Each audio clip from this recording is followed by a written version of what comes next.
Steve Witkoff, o enviado especial do presidente americano Donald Trump, está a caminho da Suíça para a primeira rodada de negociações de 60 dias com o Irã.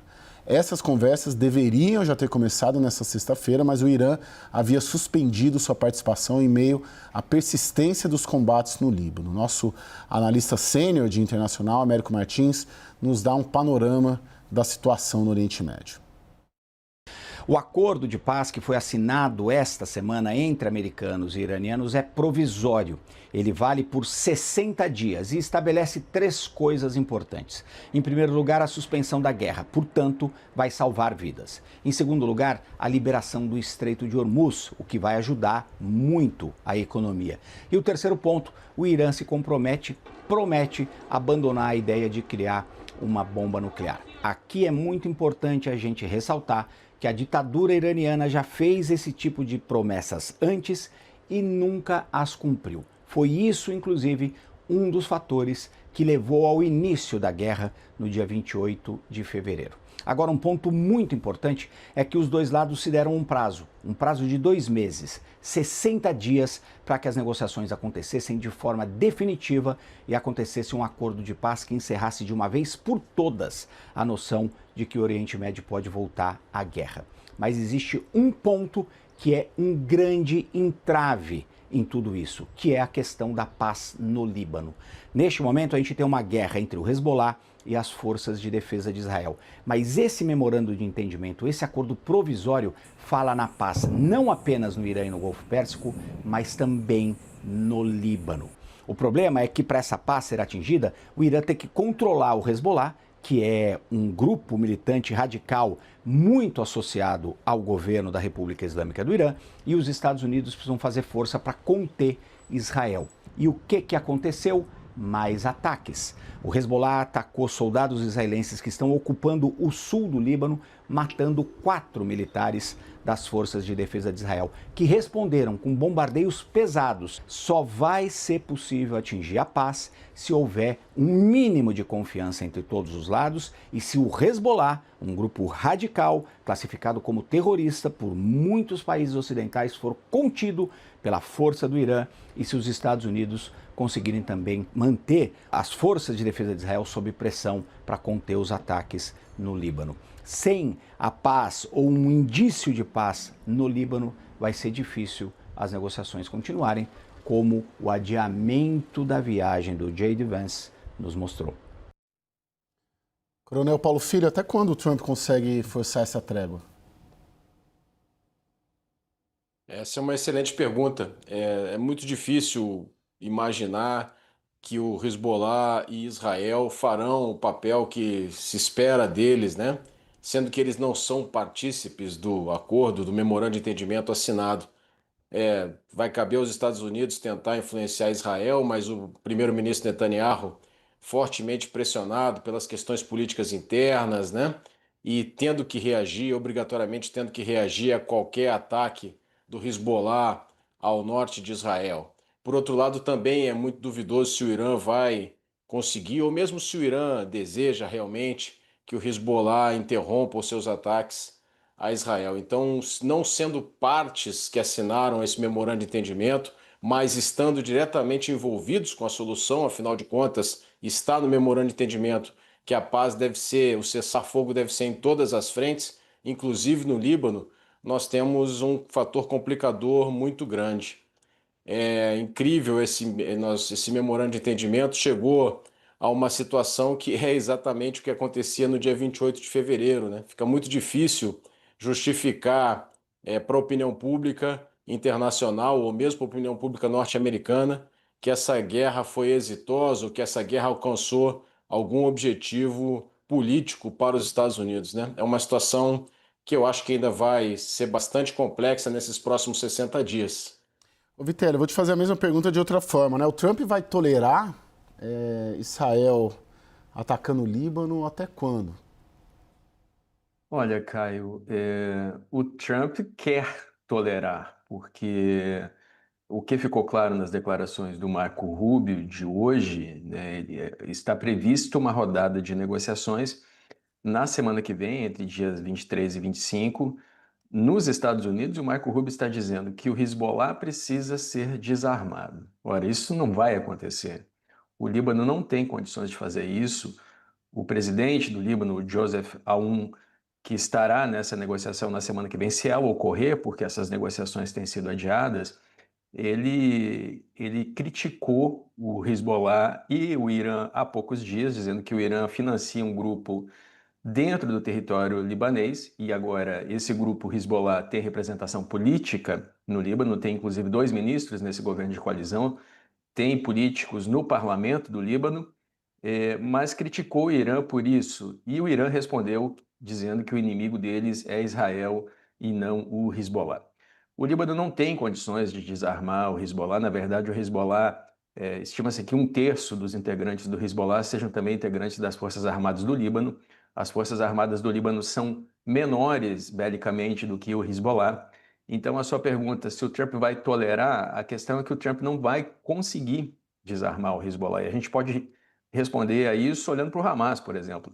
Os tópicos de paz do Trump para a faixa de Gaza previam o desarmamento do Hamas. Isso não aconteceu e não deve acontecer no horizonte próximo. Portanto, por mais que haja algum entendimento nesse momento, é um entendimento tênue, não deve levar a uma paz permanente na região. O Hezbollah existe desde a ocupação de Israel lá de 1982 até o ano 2000 e deve continuar existindo e com inimizades e ataques frequentes contra Israel e vice-versa, Caio. Olival, então se o Trump não consegue entregar o que o Irã exige, não vai ter acordo implementado, é isso? Bem, no curto prazo a situação sofrerá essas turbulências, mas se a gente olhar mais para o médio prazo, existe a seguinte possibilidade.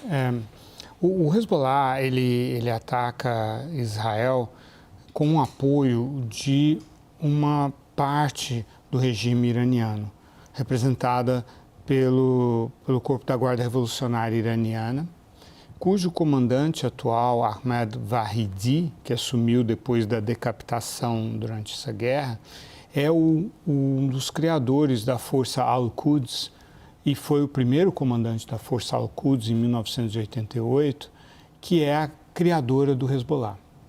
Então, essa parte do regime iraniano, ela se fortalece com o Hezbollah, a causa do Hezbollah de lutar contra Israel e assim por diante. Mas essa não é toda a realidade do regime iraniano. A parte do regime iraniano que assinou esse memorando de entendimento se opõe a essa ala mais radical, mais militarista. Então, o Massoud Pezeshkian, ao brandir esse memorando de entendimento, ele que é o presidente do Irã, assinou com a assinatura dele, ao lado da assinatura de Donald Trump, e o enviado do governo, Abbas Araghchi, chanceler iraniano, e também o presidente do parlamento iraniano, que hoje é um homem forte no Irã, na ala mais civil e mais pragmática. Ele é um conservador, mais pragmático, que é o Mohammad Bagher Ghalibaf. Essas figuras estão lutando internamente contra a ala mais militarista para estabelecer uma nova realidade regional.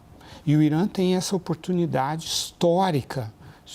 Desde o Império Persa que o Irã não tem uma oportunidade tão boa de projetar poder sobre o Oriente Médio, com uma articulação com as monarquias árabes do Golfo, que está acontecendo, até mesmo nos Emirados Árabes, que são aliados de Israel, estão negociando firmemente com o Irã. Todos eles são muçulmanos, entendem que podem tentar se entender, embora o Irã seja xiita e seja persa, os outros sejam árabes e sejam sunitas. Eles estão articulando isso e falando, olha, nós estamos vendo aqui que a proteção dos Estados Unidos não resolve, a proteção de Israel não resolve, que também a gente brigar não resolve, brigar entre nós, brigar com Israel e tal. Então, esse pragmatismo que está se instalando pode levar, se essa parte mais pragmática do regime iraniano prevalecer, ela pode impor o silêncio ao Hezbollah, pode degradar o Hezbollah, que já está degradado militarmente, degradar politicamente, impedir o Hezbollah de voltar a atacar Israel. E aí vem o Trump e exerce pressão sobre Israel. É claro que o Netanyahu ele vive da guerra. Toda a carreira dele foi baseada em guerra. Na paz, o Netanyahu não tem significado político. Ele não é um gestor, ele está cheio de problemas na justiça por corrupção. Tem eleição em outubro em Israel. Ele deve perder essa eleição. E aí, se a oposição conseguir se compor com os árabes, porque ela precisa dos árabes para a maioria de 61 cadeiras, e se a população israelense aceitar essa aliança, e aí existe a possibilidade de nós termos, a partir de outubro desse ano, uma realidade bem diferente. Coronel Paulo Filho, essa nova realidade regional, com o Irã projetando poder sobre o Oriente Médio, já é um dado da realidade? Já dá para dizer, vamos dizer assim, que nos livros de história, essa guerra de agora, 100 dias, não sei como vai ser o nome dela para a história, o Irã ganhou? Eu não diria que o Irã ganhou, Caio, mas eu acho que, no mínimo, ele não perdeu, né? Vamos lembrar dos objetivos, e não perder para os Estados Unidos, para a maior potência militar da história, já é uma grande coisa. Os objetivos de guerra do presidente Trump, lá no início, né, que ele chegou a falar em mudança de regime, isso não aconteceu.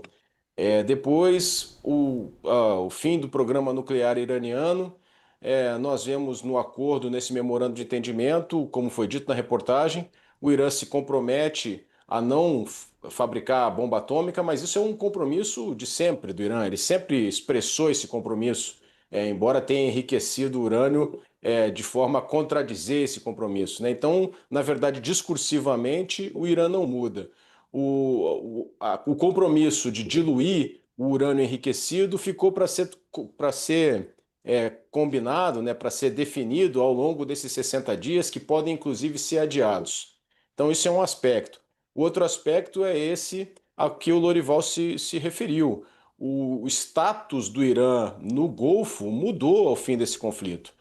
O Irã conseguiu, atacando os demais países do Golfo, mostrar que tinha essa capacidade, que os Estados Unidos não conseguiriam defender seus aliados no Golfo de forma plena, e o Irã passou a contar com uma dissuasão bastante importante, que faz com que ele volte e exerça uma posição de liderança, nem que seja pela coerção, mas uma posição de, como disse o Lorival também, pragmaticamente, tentar reunir novamente esse mundo árabe contra o rival Israel.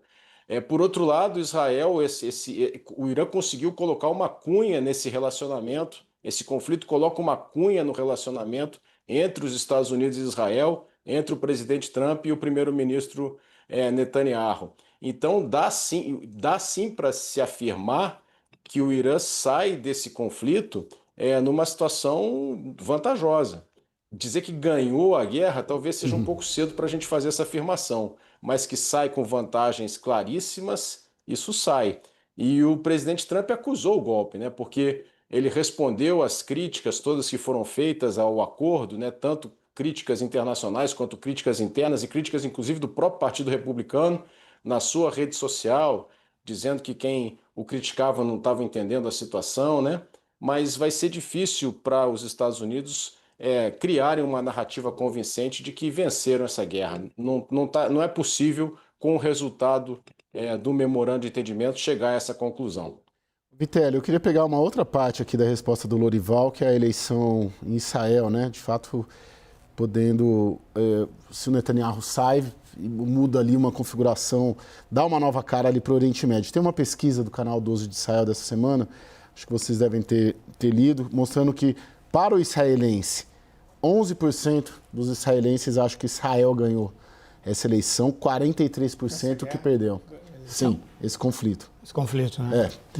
43% acho que perdeu e 41% não tem definição. Eu fiquei com uma reflexão, se essa maioria israelense, achando que Israel perdeu, desemboca em uma derrota para o Netanyahu, ou se talvez a construção política da narrativa interna não pode ser que a culpa foi do Trump, não foi do Netanyahu. Essa é uma pergunta interessante porque o Trump já vinha procurando alguém para culpar pelo desfecho dessa guerra. E ele vinha jogando a culpa no Netanyahu, a partir do momento que começou a fazer declarações e entrevistas de que havia chamado o Netanyahu de louco, de que o Netanyahu só não estava preso por causa dele, do Trump. Então, ali nós já vimos a intenção do Trump de achar um culpado caso essa negociação para o fim dessa guerra falhe. Afinal de contas, esse memorando de entendimentos é apenas uma primeira fase de uma negociação de 60 dias, cujo próprio memorando prevê que pode ser prorrogada. Ou seja, essa negociação deve se arrastar ainda, inclusive porque as cláusulas são espinhosas, dentre elas o acordo nuclear, o programa de mísseis, que não foi mencionado, mas que o Trump reitera que ainda vai resolver, porque essa foi uma das causas que tiraram os Estados Unidos no primeiro mandato dele do acordo firmado pelo Obama. Veja só, o Caio, as pesquisas sobre as eleições em Israel, lembrando que são 120 cadeiras no parlamento, que é um parlamento unicameral, ou seja, não tem um Senado, e que indica o primeiro-ministro pela coalizão, as pesquisas dão conta de que a coalizão do Netanyahu hoje faria de 48 a 51 cadeiras, sendo que ele precisa de 61 para governar. Então, de 48 a 51. A oposição faria de 62 a 67. E os partidos árabes independentes fariam de 4 a 6. São as pesquisas deste momento. Então, neste momento, o quadro é desfavorável para o Netanyahu. Lembrando que o Netanyahu sofre 4 acusações de corrupção dentro de Israel, deve responder pelo atentado de 7 de outubro de 2023 ter ocorrido, como já aconteceu na história de Israel com a Golda Meir, lá na Guerra do Yom Kippur. Ela respondeu por não ter prevenido os atentados. E o Netanyahu ainda tem um mandado de prisão do Tribunal Penal Internacional. Então ele não pode ser derrotado. E essa é uma outra motivação para que ele não abandone a luta armada, inclusive invocando o artigo 51 da Carta da ONU de autodefesa. Então, se ele continuar sendo atacado pelo Hezbollah, ele vai responder como respondeu hoje, ordenando ataques, Caio. Rival, para arrematar, 1 minuto. Eu tenho uma leitura diferente do quadro eleitoral. Assim, eu acho que as pesquisas indicam até 52 cadeiras para o Netanyahu, 58 cadeiras para uma oposição firme realmente, porque aí porque existe uma zona cinzenta em relação aos ortodoxos. Mas eu acho que o Netanyahu consegue atrair o Shas, um dos partidos ortodoxos, e os outros podem continuar gravitando a ele com a oposição. E aí eu vejo 10 cadeiras para os árabes. E por isso que eu digo que a oposição depende dos árabes, porque 58 não são suficientes, precisa de 61, né? E os árabes são uma questão complicada, porque depois de 7 de outubro de 23, por isso que eu disse que se a opinião pública israelense aceitasse eles no governo, porque eles não estão aceitando que os árabes entrem no governo, né? Então essa é a grande incógnita realmente. Mas assim, tudo indica que a oposição realmente irá para o governo e aí teremos uma nova realidade. Qual o nome provável? Um nome só? Bem que ver? Não, tem o Yair Lapid e tem, sobretudo, o... Como é que é, Vitélio? O é um nome difícil, mas tem um outro mais forte até do que o Yair Lapid.